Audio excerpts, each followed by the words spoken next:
To all newly joined citizens of the Federation, welcome. You now stand at the threshold of Star Trek Continuum 4.0, a bold new chapter in our shared journey through the stars. In this galaxy, your ideals matter. Your vision for what the Federation can become is why you're here. But unity alone is not enough. We must organize. We must prepare. The truth is, our Federation is often the first to be tested, the first to be targeted. Not because we are weak, but because we stand for something greater. If your calling is exploration, join the Federation Recon Directorate. If you desire to build, your place is in the Federation Engineering Directorate. If your strength lies in resource extraction and base logistics, serve in the Federation Mining Directorate. Starfleet stands as the shield of the Federation, charged with its defense against those who wish to destroy peace. Starfleet is more than a uniform, it is a calling. Entry is selective and requires approval from Starfleet leadership based on readiness, conduct, and need. Not every journey fits a charted path. If your vision lies beyond the known, propose a new directive and help shape the future of the Federation. No matter if you choose the Recon, Construction, or Resource Directorate, or propose your own path, your contributions will be celebrated. The Federation needs all of you. I look forward to serving each of you as your president. Together, we will build a Federation worthy of the stars.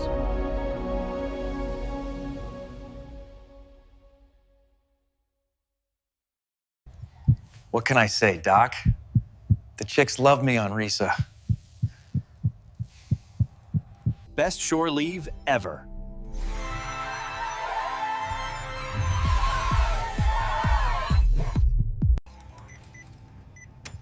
Brooks, you've contracted Orion Jade fever, and you've got about 3 seconds to live.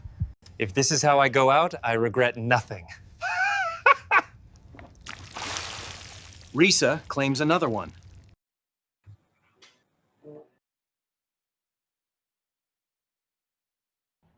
All right.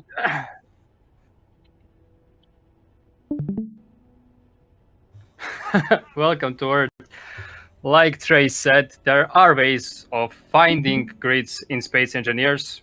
If you ever played PvP, you know that it's impossible to completely hide on a planet. Luckily, there is a safe zone system. If you are a faction belonging to an alliance, in this case, Federation, I am using a 3.0, so Earth will be a bit different in 4.0, but around 500 kilometers of Earth, you can build your base, you can put down a safe zone. You feed the safe zone chips every day by voting. If you get 2 or 3 members, then you can leave it unhangared 24/7. You will have no issues getting enough safe zone chips.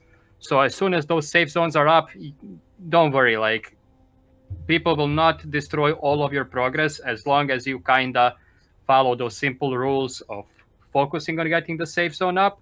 And after that, do what you want. Your safe zone is sacred. Even if somebody joins your faction, finds a way to disable your safe zone, that would be insiding. Insiding is something we've decided some time ago on this server against the rules. Your grid will be returned and that player will be punished if they have committed the act from the inside, as, you know, pretending to be a friend or wanting to join your faction. So don't be scared to play with others. Use common sense, but yeah, as long as you put a safe zone up, you can have your space home. I just want to make that clear before we scare anyone away. Now, you'll have to excuse me. My W key, I ordered a new keyboard. My W key is abused and it gets stuck sometimes. And I don't know, I'll be flying around some of these grids, and if you just see me flying into them, yeah, and I start screaming, yeah, you'll know what's up. So as Treh mentioned, these grids that you have seen before, they have all been well tested in previous versions of STC. They are all extremely capable on this mod pack. They are all pushed to the limit. Whatever their purpose, their role is, we'll go through each one. Most of these I have no problem sharing with general Federation members. They are not reserved for the core members, apart from that beautiful Prometheus at the end. That one is reserved for core members, because one of these against us can give us a headache, because it is a good design, yeah. So I've kept in mind from the start to kind of late to end game. These are all vanilla. You can build some of these in your vanilla Space Engineers. they would work. I've done that so you can build these things on day 0. Most of these things, apart from the last one, you can build on day 0. They are all light armor blocks, not tier technology. But as we get into the tiers, their all effectiveness will double, and they are already built to be effective from the start. So as you can see, I've literally done as stupid things as just making a blueprint for a flying drill. Projectors are easy to make on this server. Putting together a flying drill, like you normally would, you sometimes forget to put a gyroscope or whatever. So I made this one look kind of Federation-y, and it will have all you need to just fly and mine. All of my miners are hydrogen-based, but it has 2 thrusters for up, 2 thrusters for back, so you can get 200,000 of ore into this thing. It's extremely cheap. You can build this from salvaging your starter ship. It's extremely cheap. Once you get a few more resources, this is the first 20-30 minutes. After that, after the hour, this ugly monstrosity, you just blueprint over that, and it evolves into something a bit more capable. This can carry 700,000, and even on 1.0G, it can comfortably carry that, and you won't have to worry about falling. This is all, we've checked the weights, we've done the math, we tested it out. These grids are, able to be pushed to the limit. So these 2 are the ugly ducklings. I just want to get out of the way and get them out of the way, and just tell you that we are, thinking from minute 0 to give you the tools, so you don't have to spend. You can build your own, but we just want to give you the tools from minute 0, so you can just follow the blueprints kind of progression and kind of keep it Federation. Looking apart from this monstrosity, this looks like it came from a junkyard. Now to something a bit more pleasing to the eye. This beauty has been a dream of mine for a long time. This is, some of you might recognize if you are Star Trek fans, this is a runabout shuttle. It is a large grid, so it is a lot more capable than anything you can throw together with a small grid. It is fairly small, but we've managed to hide 95% of the thrusters in a way that they don't burn each other. They are all vanilla. Everything in here is vanilla. You don't need even gold. You just need the basic iron, nickel, cobalt, and you can get this bad boy built. The secret is, the bridge is work in progress, but I just want to give a shout out to Dataflow. This is not a picture that is on the server. This is a picture that Dataflow found, and he can basically use multiple pictures to make it seem like an animated screen that something is happening to it. So that's beautiful. When we will come to the stage of making our designs beautiful, it's gonna be nice to have shiny pictures around, if Data will be so willing to share with the rest of us. They will be. Thank you. I've been working on that. The secret of this cargo shuttle, I will call it, or a transport ship, is its insane carrying capacity. Well, it's not showing up now, but anyways, this small large grid can carry in 1G 4.2 million kilograms in weight, completely vanilla. It has no right to do this, but we have. If I showed you how it looks like inside, yeah, it's better you don't see. It has 5 large cargo containers and a large hydrogen tank, and enough thrust to carry almost 5 of those full large cargo containers in orbit, all with vanilla parts. A lot of time went into studying the damage rate of these thrusters, damage distance. A lot of optimizing went into it. This is the vanilla version. It will only probably be used the first few days. After you evolve, Nano, who helped me a lot with making this thing, he basically made it look decent. I had a very, very ugly sketch of it. Nano made it look very, at least to me, very beautiful. So this thing is a beast of performance, and it will be used by Starfleet, by UNE for all sorts of different purposes. The first thing I can tell you is if you combine this carrying capacity with any kind of a miner, that miner immediately becomes 5 times more effective, because you can carry so much more in this. And then if you have 2 people going mining together, one can fly the miner, the second can fly this runabout.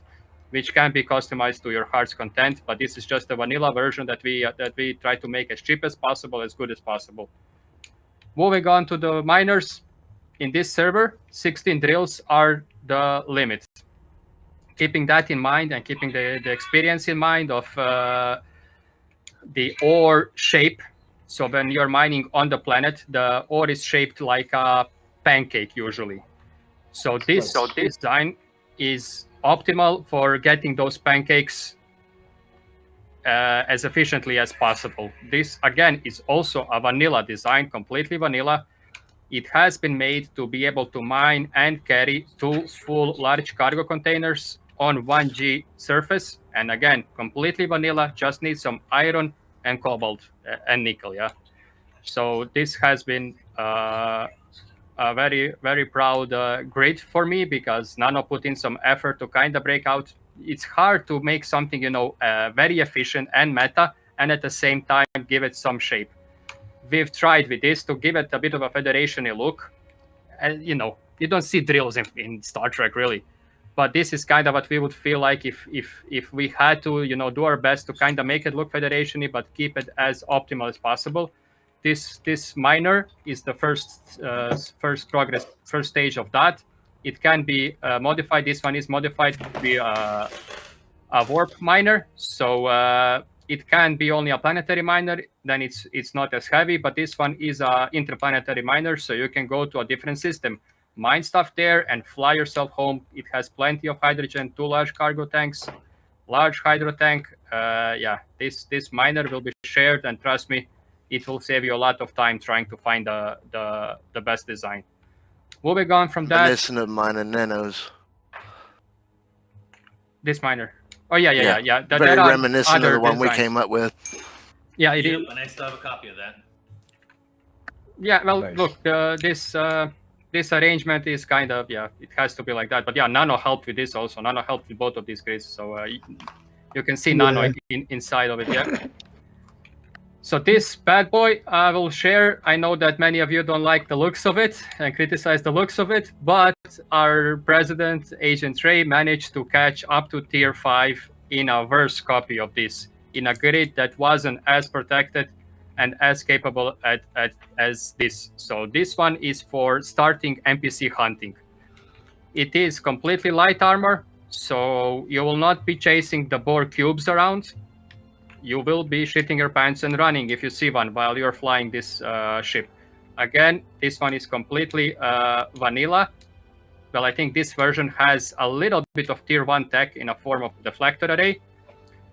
But most of the thrust is buried inside to, kind of preserve the Federation-y look. And it's cheap to build. It has caught fish. It will catch fish. This one is something that, you can do what you want with it. We will give you this so you can kind of look and see what was good about it. Use it to build your own ships, ideally, yeah? So I'm not going to spend too much time talking about it, because if I go explaining PvP and NPC hunting, that wouldn't do you justice, because currently in this testing phase, we are still not sure if we are rolling out with a grid core system that Sark's been working on. If we will have corvettes, frigates, battleships, or it will be in 3.0, basically 80k PCU limit, do what you want. So I'm kind of gonna wait until SAR confirms what is the case, so I can, put this in the role that it needs to be. But this is in mind for NPC hunting. It's not in mind for PvP. It can be turned into PvP, but let's wait a few days for SAR to tell us what are we going to launch with. And he should tell us, because the latest that we can launch is in 10 days to stick with the schedule. So the launch can be next weekend. It can be a few days after. It might be a few days before. We'll see. It's up to Sark at this point. And Sark sent me a message. He says hi to all of you. He is currently in the mall with his wife, and he's kind of walking behind her, and he wishes he was here. But yeah, anyways, so he might jump in, but he is occupied at the moment. I'm trying to show step off, but my server seems to be melting under all the ships. Well, delete some data. I only have a few minutes here to finish, and So this is an outpost, very cheap, again, under 2,000 blocks, completely vanilla. If you wish to have your base in space, like Starfleet will have, like I recommend most people to have, this will be an outpost. It's currently, this version is converted to be, I think, a hydrogen. Yeah, this will be a hydrogen storage. Don't look at the open conveyors, it's a work in progress, but this one is with a lot of hydro tanks because I wish to deploy this as soon as possible, so all Federation members can get free hydrogen. At we will send you the GPS location. This will probably be built within the first 2 days. But if you remove all of these hydrogen tanks from here, which I will do for the version I'm going to share with you, this space is so big for so many refineries, so many storage containers. You can put your safe zone down on this, and you have a Federation-y looking cheap vanilla base that, you know, if you have guests over, you don't need to be ashamed about that. It's ugly. It's built to be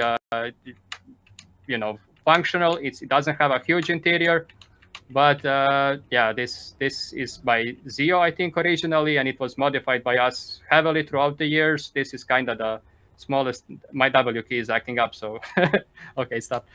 It looks like regular one, like the outside of it. Remember, I don't know if you guys watched the Star Trek 2. It is. Yes. It is the regular one copy. Yeah, the small version. The small version. So it is for a very small grid. You kind of are getting. I hate these doors. Are they even open?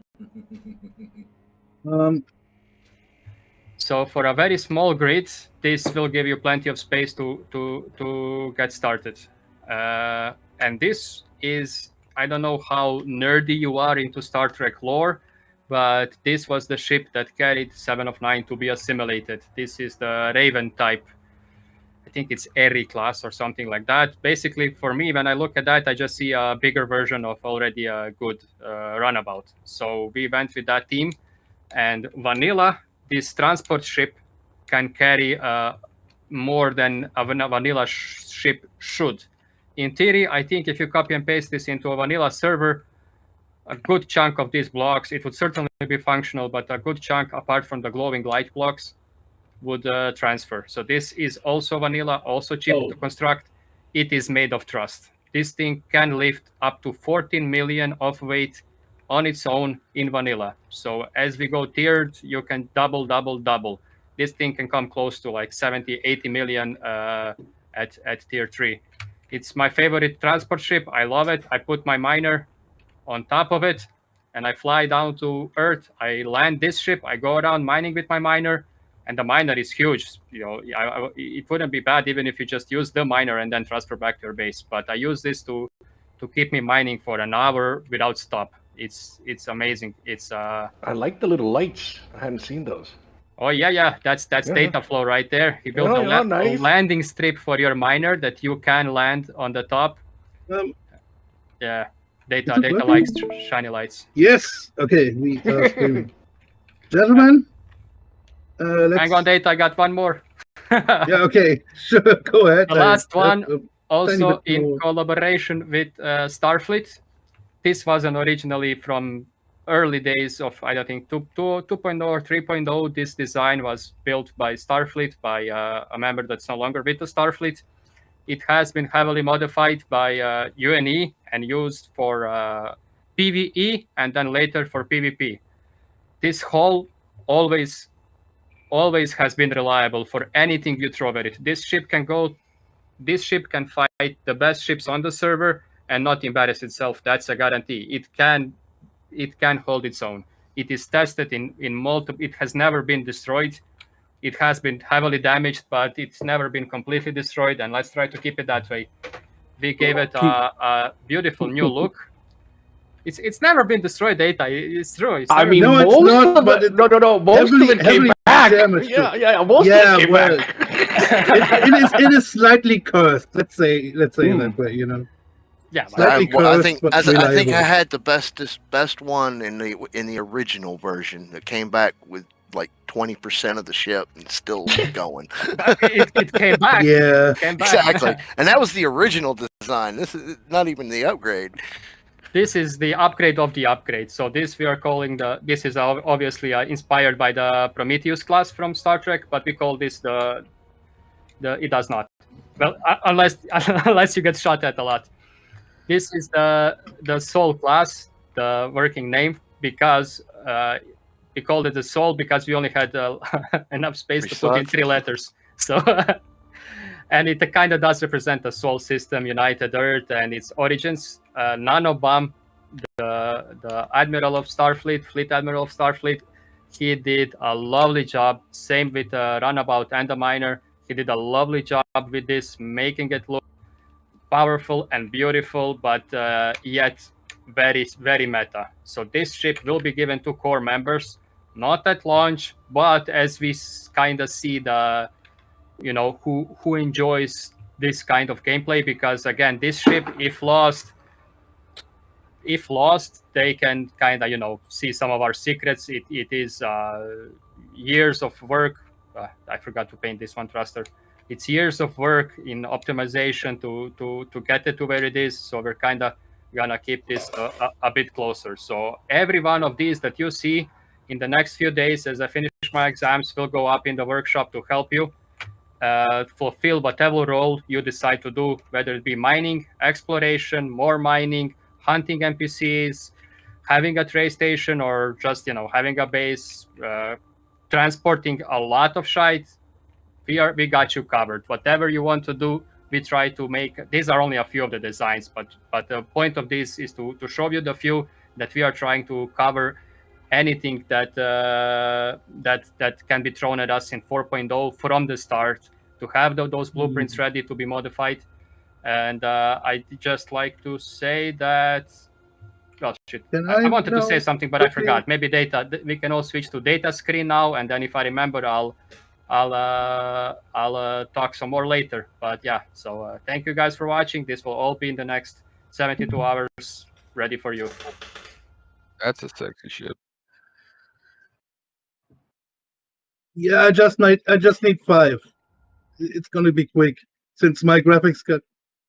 Keep in mind, I'm running a 4080 Super and I'm down to 33 frames. That's how much shit is here. No, I don't. That's the point. I have a few of them that are ready for 4.0 and already converted.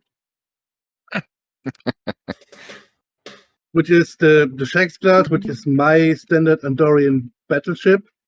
That's the one thing I don't intend to share. We have the Intrepid. The new Intrepid class, which is compliant to the rules right now of the frigate class. Then we have the big NX class type, which is a tier 1 hunter ship. That ginormous Pathfinder class will be technically, I'm working for it to become a flagship, but it's not ready yet. Then the good old Intransigent, our mainline battleship and tank. The tank. Yeah, that thing can fucking take it. That thing, a fleet can shoot on it for like 20 minutes and it will keep fighting. And after like half an hour, it might consider flying home. Something went weird with the blocks of the glowing blocks at some, because I have an old version. So now we come to the more interesting stuff. That's the smaller ships for the start, which is the Auto Miner. This one is special because you can. Sorry, it's hard to move with this leg. The idea is you can turn on the drills, set it toward asteroid, turn on your pylons, basically fold them in, and this thing will automatically drill forward into the asteroid and collect ores. Also, you have like a lot of refining capacity and cargo on this thing. So it's basically turn the nose drill. Yeah. Turn the nose drill. If I turn the nose drill, the automatic will turn on and this thing will start accelerating. So all right, well, because the front of the ship, it has a mining drill thingy and it turns. That's all you need to know. Toggle on drill, toggle on something. 1 second, I'm getting out.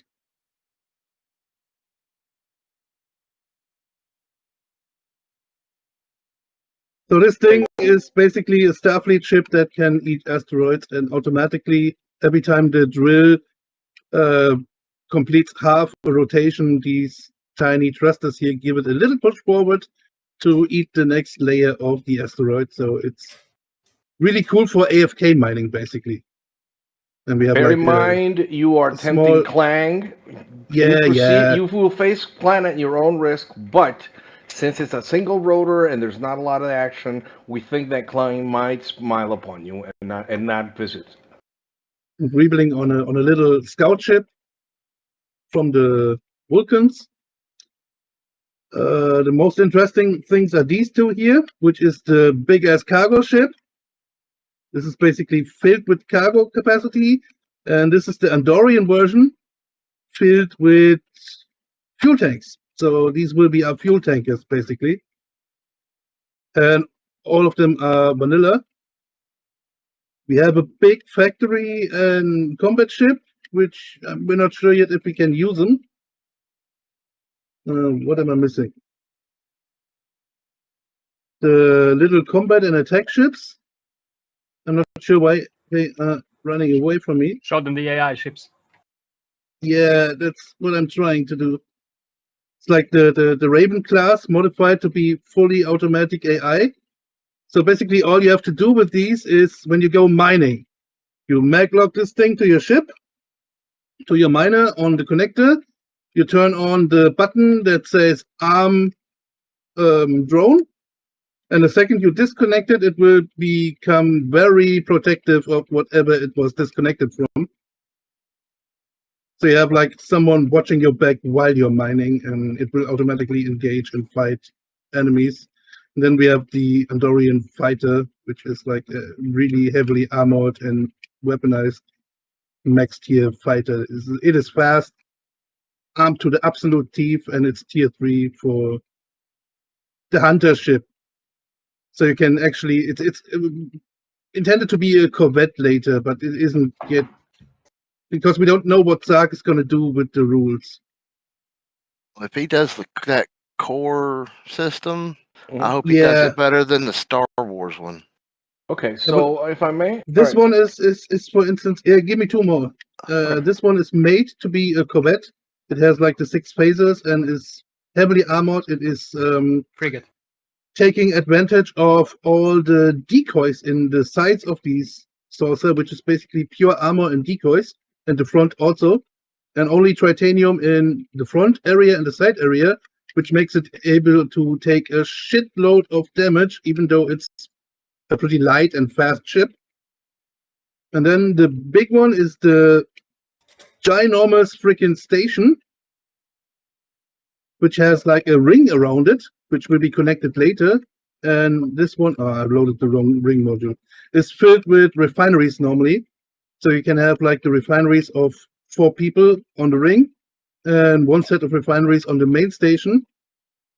And it will be completely automated with scripts. So all you have to do is basically go to the lower part, which will be, isn't finished yet, this big ass shipyard, where you can load your blueprint of the ship, whichever one you want to build at the time, as far as the tech level is available at the moment. So we make the higher tech levels available later. So we have a stockpile of everything we need to keep the fleet going, basically, and have enough for repairs stashed away. So you just select a blueprint on the tier level you want and check, is there enough tech available? Is it okay? Okay, press print.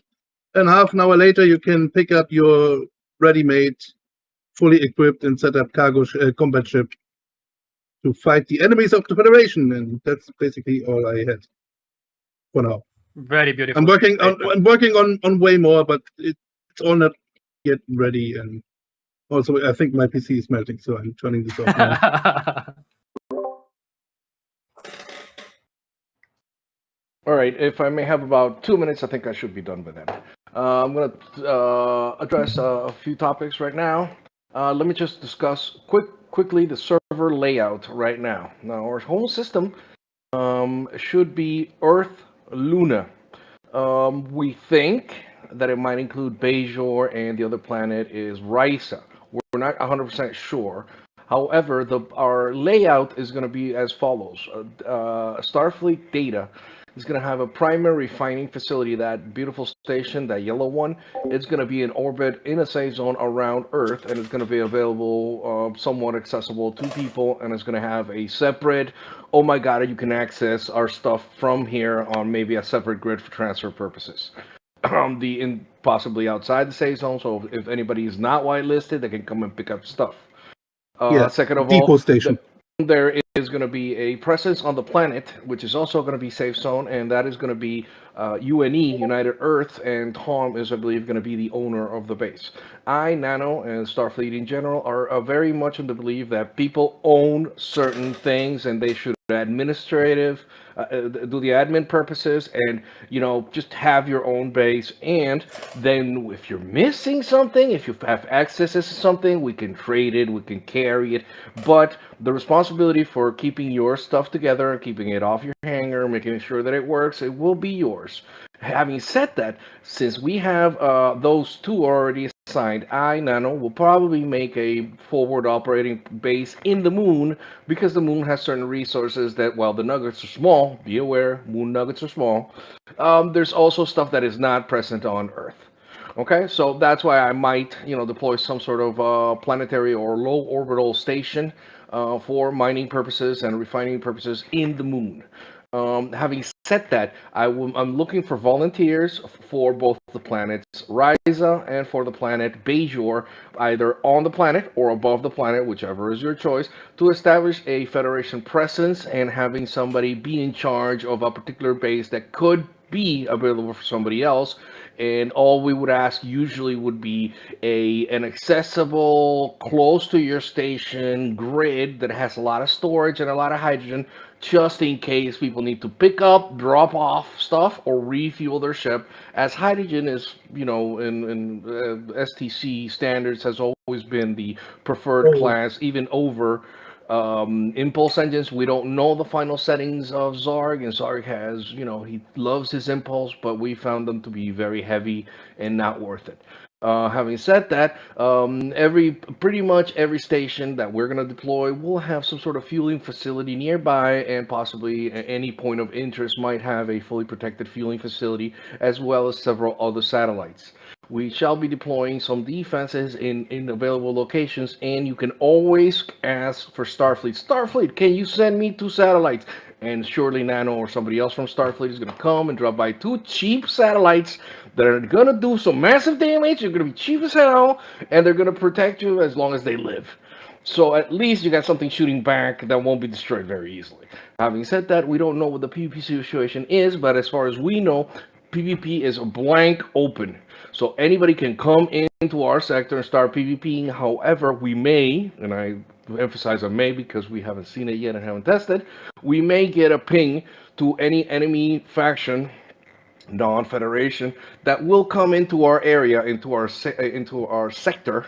The whole sector should be covered, at the very least, Earth, Moon, and possibly Bajor and Risa will also be covered. We're not sure yet, but all those, while Bajor and the other one won't have a safe zone range, as far as I know, we may, like Risa, for instance, and not Bajor, we may convince Sarg to give us another safe zone spot in a particular, because Risa is entertainment, theoretically. It's the party planet. All right. Now, I would like to move on to the second point, which is rules of engagement.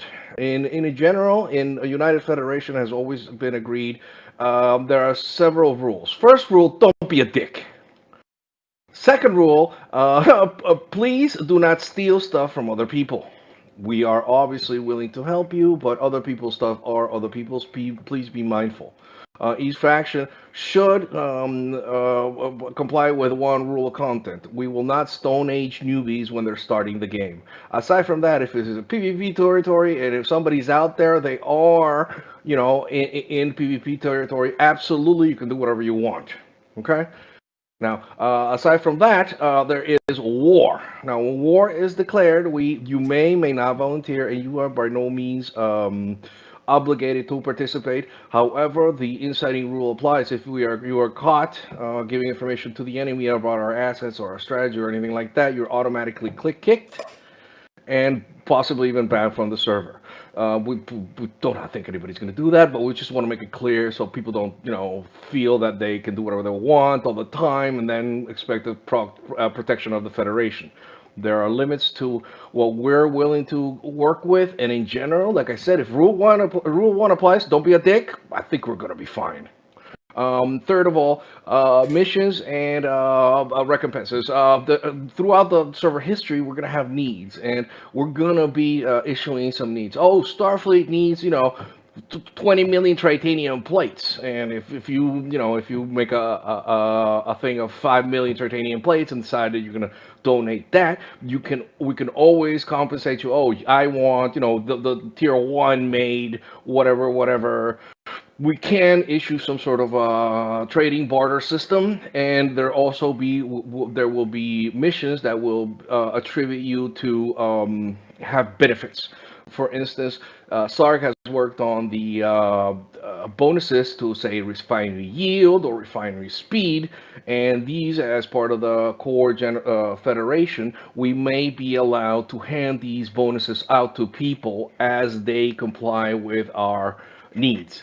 So let's say, oh, I want here's 5 million titanium plates, and please give me 10% more refinery speed. Now, don't hold me to that. I have no idea if we can get 5% or 10%. I'm hoping we can get some sort of good numbers like that. That's gonna be alliance-wide. So whoever is as I understood, will get, yeah. Okay, as I understood it, we get that as a faction, basically, when we as a faction, like pay a certain amount of in-game credits, which we generate via taxation or something. I'm not sure how that, but Stark is still working on the economy system. This is what we're working on. Also, the economy system will have an economy buy, sell, order impact. So if you bring a ton of iron ore, of iron ingots into the station and you keep selling to the station, it will become a point where the iron ingots are going to be worth very little. So you're going to get a very little price the other way around as well. If there is no uranium ingots anywhere, the uranium price is going to spike up. Now, we're still working on the fine details as well as the code system for every ship class. I refer you to the beta testing ship class spreadsheet. We're going to have 3-4 classes of combat ships, and then we're going to have an additional utility ships and star bases. Be fully aware of what the limits are, because there's both grid limits and player limits. These are two entirely different limits. For instance, you're going to have a maximum of, say, we don't know yet the exact number, but it's going to be between 10 and 12 refineries per player, per sector. So you might consider building your main base on another sector because you want to donate your refineries to a particular friend or faction or Starfleet, which we will welcome. And then you have your own base within another set of refineries, but you're going to be, up in Unimatrix 001. Okay, so my mega base is coming back into play. Maybe we're still gonna figure some fine details out because we're still in beta. But the general rule is, everybody should have within their faction, within the limits, their own stuff and be able to be independent. And of course, any need you have, you either to Tom or Trey or myself, we can arrange, because there's a give and take here in Space Engineers, which is very, very useful. Anybody deploying in planets, say Bajor and Ryza, are going to be really pressed to, hey, can you share some of that Tech 1, Tech 2 juice, or because we can give you the rest of them. Here, focus on that, and we will give you the other ores, sort of thing. So in that sense, working together means helping each other out within certain margins and knowing each other's needs. There will be a possible ship deployment for the first few days. If we actually do very well, we will be handing out, say, basic miners, a basic runabout for a faction that needs it, just to not have you having to eat stone for 3 days before you actually get a decent ship. Having said that, please don't be an ass and spend other people's money and destroy stuff just because you can get it for free. I think that covers all my points. Thank you. Just want to say for a second, Trey, please. This is kind of important. If you have a doubt as to where to base on Earth. Earth has been made, and all of the home planets. There are three alliances: so Federation, Romulan, and Klingon. Home planets have now been made a good choice for living, and orbit of them has been made a good choice for living because gold has been added and magnesium. And gold and magnesium are the two most important ores in this mod pack. So it's all about the magnesium, and you can find all the magnesium you need on Earth. Same goes for gold. You can also, around Earth, 500 kilometers, I highly recommend, if you plan to not be in one of the factions like UNE or Starfleet, if you plan to make your own faction, still make a base within 500 kilometers of Earth so you can make a safe zone. That way, nobody can destroy all of your progress if they feel like it. Yep, I'm done. Quick question. NPCs are outside 500 kilometers? Copy that. As far as we can tell.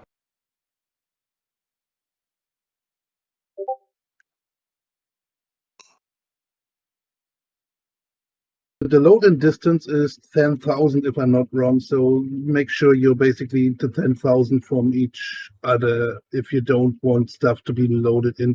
Because if you don't, imagine you start the game, you want to go to your station, now you sit there for 10 minutes, wait for the next starbase half of the sector over to load in, and just keep the grids kind of optimized and away from each other so you don't end up with insane loading times.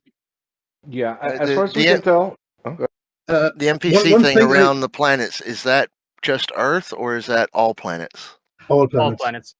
Copy. One thing I forgot, just if it has an atmosphere and if we have a presence there will be a refuel tower deployed on the planet, which will be filled up. Starfleet also has good ones. Nano and Data, they've both been working on. Starfleet also has very good and cheaper deployable defensive satellites. I just want to say, if some of you are feeling lost, this is a lot of information. Come talk to me or Trey. Come jump in with us on UNE. We will live on Earth. It will be fun. It may be not as cool as Starfleet, but UNE is a valuable member of the Federation, has been and will be, and we will work closely with Federation. We will participate in PvE, PvP, just we will do it from comfort of, of Earth, and we will do a lot of mining of magnesium, and it's going to be fun because anything you do with a group is fun in Space Engines, and UNE is a good group of people. Trey is the most patient person I ever met, but don't test him. I am fairly patient, and yeah, you're welcome in UNE. If you feel overwhelmed, you will be put to very good use. You will learn a lot. So UNE is open for people who want to learn and who want to contribute. So you're switching the UFP channel up to a UNE? No, UNE is part of UFP. And one more thing, if someone should actually be stupid enough to fuck with your shit in our home sectors, please just tell us post it. So we can shoot them. It won't take long, and there will be a fleet in front of your base beating the ever-loving shit out of them. So fuck yeah. Just saying. This is not guaranteed. Asymmetrical warfare is possible. You can get killed, but we will try to protect. We will try to protect our space. And we will definitely avenge you. We will avenge you. Yeah, well, as long as Trey allows us to go into their territory, because we don't want to start war without official declaration of war. One thing I'd like to add: we didn't quite cover this. The server is going to be built around three alliances: Romulans, Klingons, and Federation. Think of the server as a map with different grids. Core grids: Earth, Romulus, Kronos. They are forever belonging to the respective alliances. They cannot be taken. All the other grids, including possibly Risa, Bajor, and planets Galdonar Core, Unimatrix, there are many different planets you will see as you start to play. They can all be taken as territory by an alliance. If we take a territory as an alliance, the more territory we own, we unlock the option to purchase first 5%, then 10%, then 20% yield increase for refineries across the entire alliance, which is extremely powerful and which we want. So the wars will be mostly, it will either be tick for tack if they decide to mess with us on Earth, but the wars, the most PvP, will be organized in ways of let's take territory so we can buy the best upgrades for our alliance. And then UNE and Starfleet will play a huge role in this because we need a unified front to come up with the money to pay for these upgrades and to pay daily upkeep to keep those upgrades. That's why we kind of are, let's say, holding together. And we will not force you to pay a tax, probably. Like, no, more The than likely. contributions are welcome. More than likely, there will not be a tax, but that's why, yeah, if you want to contribute to the Federation, join UNE, join Starfleet. Maybe I see Lost in the Sauce came in here. Maybe the Vulcans make a comeback. No pressure, Lost. Join some of the factions. Even if you don't join, we It's can only find a way logical. to contribute. Just ask, is there a way to detect an enemy cloaked ship? And as far as I understand, in our system we have a radar, which gives us pings of any ship that isn't allied with us if it's there. Doesn't matter if it's cloaked or not, it gets detected, and yeah, then the hunt begins. Yes, the radar is tied into the Alliance system. Because Earth is automatically owned by the Federation Alliance, we get radar for Earth. As we take more territory, our radar, our astrometrics, Sarge did a great job on this. On the website, there will be an astrometrics menu where in all of our territories, you can see the precise location of every enemy grid or station. If they try to attack some of our territories, we will know in advance where they are coming from and how many grids there are. So as we take territories, our radar expands, allowing us to then mine safely on Bajor and those other planets, because you will hear a ping if somebody will be approaching, and you will know to hide or either get out of your miner and bring in, if you're into PvP, and bring in your fighting ship. So owning territories is not only for the Alliance upgrades, it's for safe access to the resources. Earth has gold, silver, iron, nickel, the basic stuff. Moon has a little bit of uranium and aluminum. There are many more modded ores that are not here. So we will need a safe place to get all of these ores. That's why we're going to try to take territory as soon as possible. Do you know if we get aluminum in the asteroid belt in ours? Should be. So pretty much cloaking is ineffective if you're in an enemy territory. Yeah, but Maybe, there's a lot of contested territories that aren't actually belonging to anyone, where it's very effective. Yep. But one thing, do test. The space engineers in general is all about testing. That's one. And two, before I forget, Hanger mod is available. There is a limitation. I'm not sure. I think it's 10 right now, but we will. Hanger. There's both a faction one, which is very limited, maybe 1-2 slots. And then there's a personal one, which is going to be 5, 10, 20. I'm not sure, depending on your 50. It was 50 last time. 50, yeah. But we will you could plan for this. Say you keep most of your grids hangered until you actually need them, but your main station stays open with the seasonal. You're 100% safe there. And the more you hanger, the less lag is going to be on the server. And remember, this is a public server, so when population goes above 10, what would normally not be a problem on your private server because you've used this ship hundreds of times on a public server with more than 10 people, your lag is contributing to everybody else's lag, as well as be clear about conveyor junctions are to be used only strictly with necessary, and never the 6-port one, never to be done in a 3x3x3x3, never do that. And be mindful of eternal loops and your cargo / movement around your conveyor system. These are all things that create a lot of lag, as much as lights. And what else causes lag? Need some help here. Having a lot of grids together. And lots of grids together. You should not have more than 7 grids in a particular area, or it will start to lag as well. There is an indicator that says your server sim speed and local sim speed. If you see that server sim speed drop, check your grids out, see if you're the one lagging. because this is a shared server, and if you're creating lag, we are getting your lag. So please don't give us lag. Same goes for programmable blocks. If you run LCD2, please run in slow mode. It's not going to make much of a difference for you, but it's save a lot of lag. Same with inventory managers, especially since Nano touched on the conveyor systems. You want to do single line conveyor theory if you are able to. And turn the speed on cycles of your scripts down as far as fucking possible. It will make the server run way nicer.